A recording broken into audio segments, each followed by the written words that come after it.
ଏଇନା ଟିକେ ପେଲା ଠେଲା ହେଉଛି, ଆଉ କିଛି ଦିନ ଗଲେ ମେଲା ହେଇଯିବ, କିଛି ଅସୁବିଧା ହେବନି। ତେଣୁ ଭଲ କାମ କରୁଛ, କିନ୍ତୁ ଦରଦାମ କଣ୍ଟ୍ରୋଲ କରିବା ପାଇଁ ଚେଷ୍ଟା କର ମୁଖ୍ୟମନ୍ତ୍ରୀ ପ୍ରଧାନମନ୍ତ୍ରୀ। ବା ମାରନି, ରେଟ୍ କମାଅ, ଗରିବ ଲୋକ ବଞ୍ଚିବେ, ତାହେଲେ ଭଲ ହବ। ଟ୍ରେନରେ ଭାସିକି ଯିବା ନୂଆ ନୁହଁ।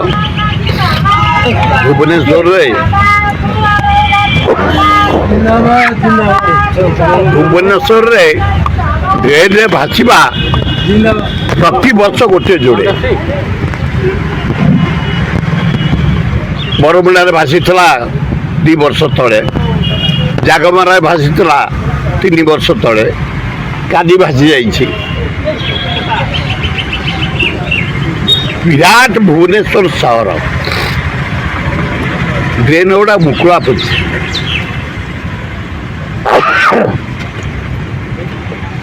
ସବୁବେଳେ ମରୁଛନ୍ତି, ସରକାର ତତ୍ପର।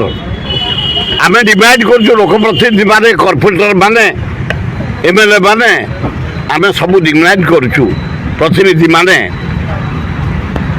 ଗୁଡ଼ାଏ ଡ୍ରେନ୍ ମୁକୁଳା ପଡ଼ିଛି, ଏପର୍ଯ୍ୟନ୍ତ କଭର ଦିଆଯାଇନି। ଯେଉଁଥିପାଇଁ ଜୋରରେ ବର୍ଷା ଯଦି ହେଇଯାଉଛି, ପାଣି ଭସେଇ ନେଇଯାଉଛି। କାଲି ଯେମିତି ପିଲାଟା ପଳେଇଲା, ଜୀବନଟା ଚାଲିଗଲା। ସରକାର 4 ଲକ୍ଷ ଦେଲେ, ବଡ଼ କଥା ନୁହଁ, କିନ୍ତୁ ଡ୍ରେନ୍ ଗୁଡ଼ାକ ଯେଉଁଠି ମୁକୁଳା ପଡ଼ିଛି ଭୁବନେଶ୍ୱର ସହରରେ ଚାରିଆଡ଼େ ତୁରନ୍ତ ମରାମତି କରିବାର ବ୍ୟବସ୍ଥା କରାଯାଉ। ଏଗୁଡ଼ାକ ଖାଲି ଆଖିଠାର ମାରିକି ଲାଭ ନାହିଁ। 4 ଲକ୍ଷ ଟଙ୍କା ଦେଇଦେଲେ ବଡ଼ କଥା ନୁହଁ, ଗୋଟେ ଜୀବନଟା ଚାଲିଗଲା ନା।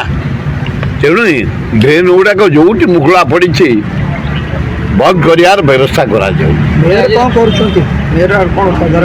ମେୟର କର୍ପୋରେଟର କାମ କରୁଛନ୍ତି, ନ କରୁଛନ୍ତି ନାହିଁ, ଆମେ ଏକାଠି ବୁଲି କରୁଛୁ। ମେୟର ବି ଆମ ସାଥିରେ ବୁଲୁଛନ୍ତି, ଏ ଡ୍ରେନ୍ ଫ୍ରେନ୍ ବି ଆମେ ଏକାଠି ବୁଲିକି କାମ କରୁଛୁ। କରୁଛନ୍ତି କର୍ପୋରେଟର ମାନେ, କରୁଛନ୍ତି ଡେପୁଟି ମେୟର କରୁଛନ୍ତି। କିନ୍ତୁ ଯେଉଁ ଗୁଡ଼ାକ ଜାଗା ଡେଞ୍ଜରିୟସ୍ ଜାଗା, ସୁଅ ହେଉଛି, ପାଣି ଭସେଇ ନେଉଛି, ପିଲାଙ୍କୁ ମାରି ଦେଉଛି, ସେ ଡ୍ରେନ୍ ଯେଉଁଟା ମେଲା ପଡ଼ିଛି ତାକୁ ବୁଝିବାର ବ୍ୟବସ୍ଥା କରନ୍ତୁ। ଆଜି ରାହୁଲ ଗାନ୍ଧୀଙ୍କ ଜନ୍ମଦିନ, ଭଲ ହେଲା। ଭବିଷ୍ୟତ ପ୍ରଧାନମନ୍ତ୍ରୀ ସେ 2029 କି ଜଳାଜଳ ଦେଖାଗଲାଣି। କାରଣ ଏଥର ତାକୁ ଅଣ୍ଡର ଏଷ୍ଟିମେଟ୍ କରିଥିଲେ ନରେନ୍ଦ୍ର ମୋଦି, କହିଲେ 50 ହେବ ନା ନାହିଁ, କିନ୍ତୁ 100 ଉପରକୁ ହେଇସାରିଲେଣି ସେ MP।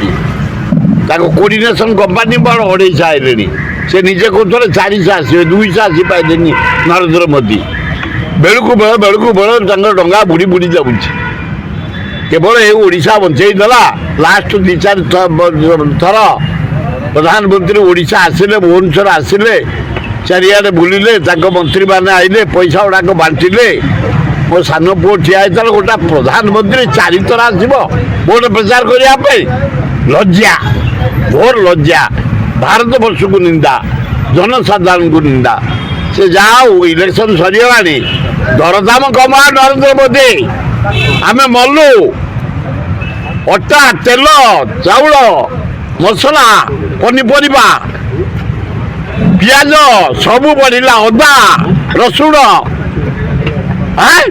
ଭେଣ୍ଡି, ଜହ୍ନି, କାକୁଡ଼ି, କୋବି, ମୂଳା, ପୋଟଳ ସବୁ ରେଟ୍ ବଢ଼ିଲା, ଦରଦାମ ହେଇ ବଢ଼ିଲା।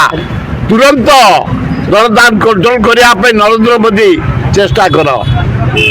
ଏବଂ ଆମର ମୁଖ୍ୟମନ୍ତ୍ରୀ ମହୋଦୟ, ଜଣେ ଯୁବକ, ତମେ ଭଲ ଲୋକ, ଏକାଠି ଆମେ 15 ବର୍ଷ କାମ କରିଛେ MLA ହିସାବରେ। ଧୀର ସ୍ଥିର କାମକା ଲୋକ, ଅନେଷ୍ଟ ଲୋକ, କାମ କରାଏ। ଦରଦାମରେ ଆମେ ମଲୁ। 15 ଦିନ ହେଇଗଲା ମୁଖ୍ୟମନ୍ତ୍ରୀ ହବା। ଭେଣ୍ଡି କିଲୋ 100, ଜହ୍ନି କିଲୋ 100, ବାଇଗଣ କିଲୋ 100, ସାରୁ କିଲୋ 100। ଡାଲି ବଢ଼ିଲା, ଘିଅ ବଢ଼ିଲା, ତେଲ ବଢ଼ିଲା, ଚାଉଳ ବଢ଼ିଲା, ଅଟା ବଢ଼ିଲା, ଚୁଡ଼ା ରେଟ୍ ବଢ଼ିଲା। ତୁରନ୍ତ ରିଭ୍ୟୁ କର ମୁଖ୍ୟମନ୍ତ୍ରୀ, କାହିଁକି ରେଟ୍ ବଢ଼ୁଛି?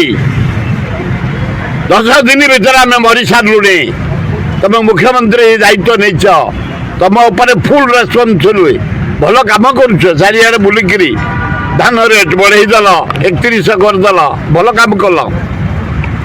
ଚାରି ଦୁଆର ଖୋଲିଦେଲ ଭଲ କାମ କଲ ଏଇନା ଟିକେ ପେଲା ଠେଲା ହେଉଛି ଆଉ କିଛି ଦିନ ଗଲେ ମେଲା ହେଇଯିବ କିଛି ଅସୁବିଧା ହବନି ତେଣୁ ଭଲ କାମ କରୁଛ କିନ୍ତୁ ଦରଦାମ କଣ୍ଟ୍ରୋଲ କରିବା ପାଇଁ ଚେଷ୍ଟା କର ମୁଖ୍ୟମନ୍ତ୍ରୀ ପ୍ରଧାନମନ୍ତ୍ରୀ ବାହା ମାରନି ରେଟ୍ କମାଅ ଗରିବ ଲୋକ ବଞ୍ଚିବେ ତାହେଲେ ଭଲ ହବ।